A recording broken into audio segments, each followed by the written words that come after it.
அரசு மற்றும் அரசு உதவி பெறும் பள்ளிகளில் பணிபுரியும் ஆசிரியர்களுக்கு கட்டாயம் டெட் தேர்வில் தேர்ச்சி பெற வேண்டும் என உச்சநீதிமன்றம் தீர்ப்பளித்துள்ள நிலையில் சென்னையில் இன்று மாலை அமைச்சர் அன்பில் மகேஷ் தலைமையில் பல்வேறு ஆசிரியர் சங்கங்கள் உடனான கருத்து கேட்பு கூட்டம் நடைபெறுகிறது.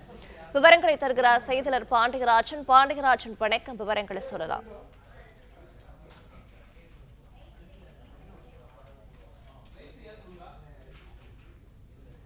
கொண்டிருந்தது. 2009ஆம் ஆண்டிற்கு முன்னதாக பணியில் சேர்ந்த 1,00,000 ஆசிரியர்கள் கிட்ட தமிழகத்தில் டெட் தேர்வில் இல்லாமல் பணியில் இருப்பவர்களாக கருதப்படுகிறார்கள். அவர்களுக்கான வாழ்வாதாரம் பாதிக்கப்படும் என கூறி பல்வேறு ஆசிரியர் சங்கங்களிடமிருந்து கோரிக்கைகள் வந்திருந்தது.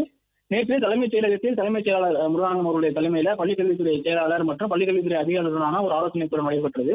அதில் சட்ட நிபுணர்களும் கலந்து கொண்டார்கள். இன்று பள்ளிக்கல்வித்துறை அமைச்சர் அன்பில் மகேஷ் தமிழகத்தில் இருக்கக்கூடிய ஆசிரியர் சங்கங்களிடம் கருத்து கேட்பதற்காக முடிவு செய்திருக்கிறார். இன்று மாலை 4 மணிக்கு அண்ணா நூற்றாண்டு நூலகத்தில் ஆசிரியர் சங்கங்களுடனான அந்த கருத்து கேட்பு கூட்டம் நடைபெற இருக்கிறது. அதன் பிறகாக அந்த சங்கங்கள் பிரதிநிதிகளிடமிருந்து பெறப்பட்ட கருத்துக்களின் அடிப்படையிலும் சட்ட நிபுணர்களுடைய வழிகாட்டுதலின் முறையிலும் அடுத்த கட்ட நடவடிக்கை எடுப்பதற்கான இந்த கருத்து கேட்பு கூட்டம் நடைபெற இருப்பதாக சொல்லப்பட்டிருக்கிறது.